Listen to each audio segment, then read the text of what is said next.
নমস্কার বন্ধুরা, আমার নাম শুভঙ্কর। আমার এই ছোট্ট চ্যানেলে তোমাদের সবাইকে স্বাগত জানাই। যারা যারা সেলফ স্টাডি করে, ইউটিউব দেখে পড়াশোনা করে, তারা বেশিরভাগ জনই কিন্তু অনেক ভুল করে থাকে, যার কারণে কিন্তু তাদের চাকরি পেতে অনেকটা দেরি হয়ে যায়। যে ভুলগুলো আমি করতাম কিংবা তোমাদের মধ্যে অনেকেই আছে ওই ভুলগুলো ক্রমাগত করে যাচ্ছে, যার ফলস্বরূপ তোমাদের কিন্তু পরকে পর এক্সামগুলো কিন্তু খুব কম নম্বরের জন্য কেটে যাচ্ছে। ঠিক কী ভুলগুলো তোমরা করছো বা আমি কী ভুল করেছিলাম, এই সংক্রান্ত নিয়ে আজকের ভিডিও টপিক হতে চলেছে। এবং ভিডিওর শেষের কমেন্টে এটা লিখে যাও যে তুমিও এই ভুলগুলো করেছো কিনা। দেখো, সেলফ স্টাডি করার প্রথম যে ভুলটা আমরা করি, যে কোনো একজন স্যারের কাছে পড়াশোনা করি না। কীরকম জিনিসটা, ধরো তুমি এখন ইউটিউবে একটা খুব সুন্দর একটা প্ল্যাটফর্ম পড়াশোনার জন্য। প্রচুর স্যার আছেন, প্রচুর অফিসাররাও আছেন পড়ান, বিভিন্ন কোচিং সেন্টারও ইউটিউবে পড়ায়। এবার প্রশ্ন হচ্ছে তুমি কোন স্যারের কাছে পড়বে, তোমাকে এটা দেখতে হবে। তুমি একটা ম্যাথের চ্যাপ্টার, আমি ধরে নিলাম ধরো শতকরা একটা চ্যাপ্টার, এই শতকরা চ্যাপ্টারে প্রায় 10 থেকে 15 রকম টপিকের ম্যাথ রয়েছে, টাইপের ম্যাথ রয়েছে। এক একটা চ্যাপ্টারে অনেকগুলো টাইপের ম্যাথ হয়। তুমি কী করলে, পার্সেন্টেজ চ্যাপ্টারে ইউটিউবে সার্চ করলে অনেকগুলো স্যারের আসবে। প্রথম যে কোনো একটা স্যারে তুমি দেখলে, ওখান থেকে স্যার হয়তো 5টা টপিক কভার করেছে। তুমি ওই দিন শিখলে, পরের দিনে কী করলে, অন্য আরেকজন স্যারের কাছে শিখলে। দেখো এখানে কী হলো, তুমি দু রকম স্যারের কাছে শিখলে। সব স্যারের শেখানোর পদ্ধতি আলাদা। এতে কী হয়, তোমার কিন্তু প্রিপারেশানটা খুব লো হয়ে যায়। কারণ যেই টপিকগুলো শিখলে তুমি, কিছু কিছু টপিক থেকেও যায় এবং বিভিন্ন স্যার বিভিন্ন রকমভাবে বোঝায়। তাই তোমাকে দেখতে হবে যে যে কোনো একজন স্যারের কাছে পড়ো, তাতে কিন্তু তোমার বেনিফিটটা সবথেকে বেশি হবে। আজ এই স্যারের কাছে, কাল ওই স্যারের কাছে, এতে কিন্তু তুমি শিখতে পারবে না। ইউটিউবে যখন সার্চ করবে, ওই টপিকের প্লেলিস্ট দেখে এবং পার্ট 1 পার্ট 2 করে প্রত্যেকটা ভিডিও কিন্তু এইভাবে দেওয়া থাকে। পার্ট 1 দেখলে, তারপর পার্ট 2 দেখলে, পার্ট 2 দেখার পর তুমি পট করে পার্ট 5-এ চলে গেলে। এটা করবে না, পরকে পর পার্ট ওয়াইজ শেখো, তাহলে কিন্তু তুমি পুরো ওই চ্যাপ্টারটা, পুরো কনসেপ্টটা তোমার ক্লিয়ার হয়ে যাবে। সেকেন্ড যে ভুলটা আমরা করে থাকি, বিভিন্ন জনের স্ট্র্যাটেজি শুনি। ইউটিউবে এখন বহু ক্যান্ডিডেট তার নিজস্ব সফলতার গল্প শোনায়, এমনকি আমি আমার একটা চ্যানেলেও দিয়েছিলাম। দেখো, সবার স্ট্র্যাটেজি সমান নয়। কার দিনে 5 ঘন্টা সময় পেত, কেউ 3 ঘন্টা সময় পেত, কারো চাকরি পেতে 1 বছরে পেয়ে গেছে, কেউ ফার্স্ট অ্যাটেম্পে পেয়েছে, কারোর চাকরি পেতে 5 থেকে 7 বছরও সময় লেগে গেছে। তাই সবার কাছে সবার স্ট্র্যাটেজি সমান না। এবার কী হলো, আমরা কিন্তু সবার স্ট্র্যাটেজি শুনি। এবার এখানে একটা কথা বলি, তুমি শুনবে সবার কাছ থেকে, কিন্তু তুমি নেবে তোমার যেটা ভালো লাগবে সেইটা অনুযায়ী। এবং ইউটিউবে যে কোনো একজনকে তুমি তোমার গুরু মনে করো এবং উনি যা যা বলবেন, একদম তোমার প্রিপারেশান শুরুর দিন থেকে চাকরি পাওয়া পর্যন্ত ওই স্যারকেই তুমি মেন্টর হিসেবে চলো। উনি যা যা বলবেন অক্ষরে অক্ষরে তাই পালন করবে। এবং প্রশ্ন হচ্ছে, গুরু কাকে নির্বাচন করবে। দেখতে হবে স্যার যেন একজন সফল ব্যক্তি হয় এবং তিনি যেন যে কথাগুলো বলবেন, যে রাস্তা দেখাবেন, সেগুলো যেন যুক্তিসঙ্গত হয় এবং তোমার কাছে যেন সেটা বিশ্বস্ত লাগে এবং প্রতিটা কথার মধ্যে যেন একটা জোশ থাকে, একটা মোটিভেশন থাকে। একটা উদাহরণস্বরূপ আমি তোমাকে বলি, ধরো তুমি একটা নৌকা নিয়েছো, নদী পার হবে।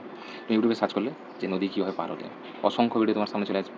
তুমি প্রথম একটা ভিডিওতে ক্লিক করলে, ওই ভিডিওটা দেখে তুমি নদীর প্রায় মাঝপথে চলে গেছো।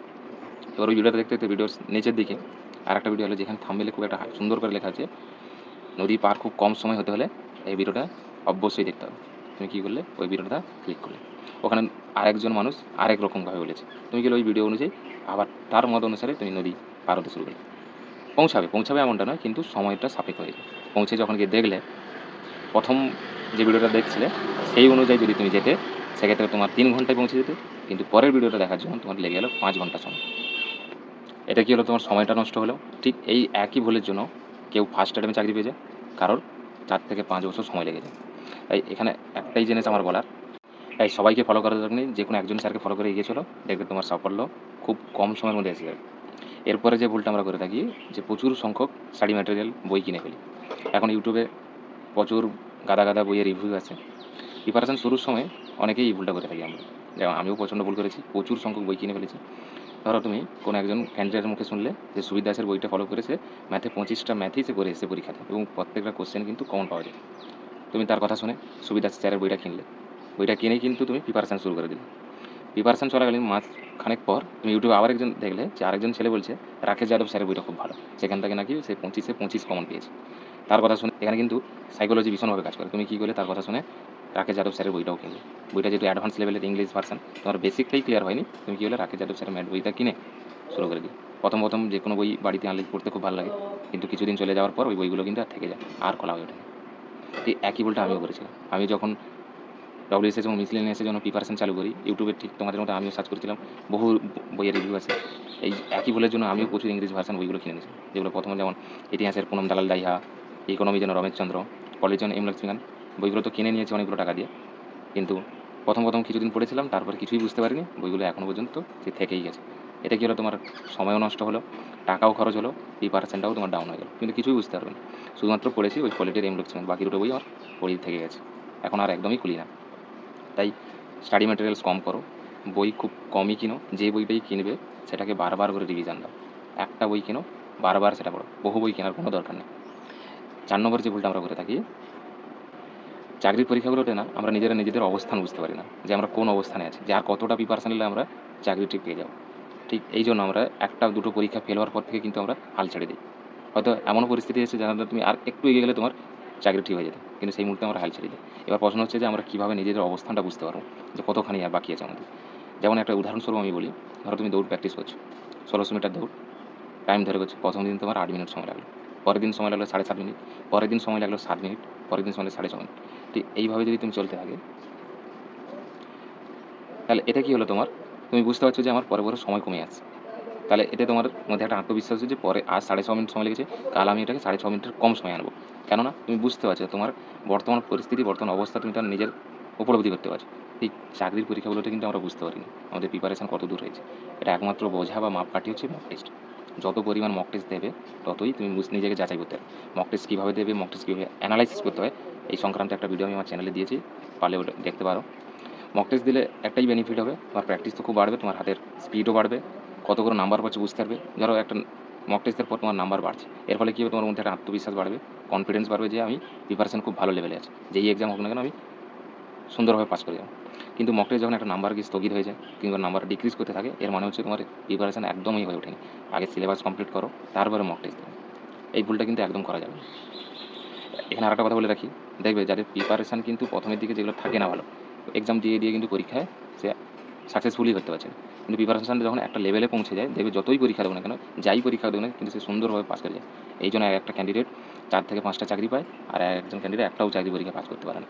পুরোপুরি ডিপেন্ড করে তার প্রিপারেশানটা কেমন হয়েছে। শেষ ভুলটা যেটা আমরা করে থাকি, অলসতা, নিজের প্রতি নিজের অলসতা। দেখো সেলফ স্টাডি করার ক্ষেত্রে এখানে যেহেতু আমাদের কেউ গাইডেন্স নেই, কেউ মেন্টর নেই, তুমি যদি কোনো একটা কোচিং সেন্টারে পড়তে, সেখানে তোমার রোজ পড়া ধরা হতো, পরীক্ষা নিত, সপ্তাহের মক টেস্ট নিত, সেখানে তোমার একটা চাপ থাকতো। কিন্তু সেলফ স্টাডি করতে এই চাপটাই নেই, এখানে গাইড আর মেন্টর বলতে তুমি নিজেই। আজ বন্ধু দিদির বিয়ে, কাল মাসির ছেলের অন্নপ্রাশন, কাল ওই অনুষ্ঠান, কাল দুর্গাপুজো, কাল ঈদ, এই করে কিন্তু আমাদের পুরো সময়টাই কেটে যায়। আজ থাক কাল পড়বো, এই করে আজ কাল এই করতে সময় কেটে যায়। কিন্তু যখন এক্সাম আসতে থাকে তখন নিজের মধ্যে ধ্যান ধারণা ভাঙতে থাকে। তাই এখানে একটাই কথা বলবো, সেলফ স্টাডি করার ক্ষেত্রে নিজেকে স্ট্রং হতে হবে, মোটিভেট রাখতে হবে, পজিটিভ রাখতে হবে, এবং নিজের প্রতি লয়াল থাকতে হবে, নিজের প্রতি সৎ থাকতে হবে। যে কোনো পরিস্থিতি কখনোই নিজের অজুহাত দেখানো যাবে না। তাহলে দেখবে প্রিপারেশান খুব একটা লেভেলে পৌঁছে যাবে এবং তুমি যে কোনো চাকরির পরীক্ষাতেই তুমি ক্র্যাক করতে পারবে। এই হচ্ছে 5টা ভুল যেটা আমরা সেলফ স্টাডি করার ক্ষেত্রে করে থাকি। আমি অলরেডি অনেকগুলো ভুল করেছি, যার জন্য আমি ডব্লিউপিতে সামান্য নম্বরের জন্য সিলেক্ট হতে পারিনি। কিন্তু এই ভুলগুলো শুধরে নিয়ে আবার প্রিপারেশান চালিয়ে রেখেছিলাম, আজকে এপিতে আমি ট্রেনিং করেছি। তো তোমাদের এই কথাটাই বলবো যে নিজের প্রতি সৎ থাকো, পরিশ্রমী হোক, প্ল্যান মাফিক এগিয়ে চলো, দেখবে সাকসেস একদিন ঠিক হবে। তো ভিডিওটা ভালো লাগলে লাইক শেয়ার কমেন্ট করো। স্ট্র্যাটেজি প্রিপারেশন সংক্রান্ত যত রকম প্রবলেম হবে কমেন্টে জানিও, আমি আমার সাধ্যমতো চেষ্টা করব। ততদিন সুস্থ থাকো, সফল থাকো, প্রিপারেশন ভালো করে নাও। জয় হিন্দ, জয় ভারত।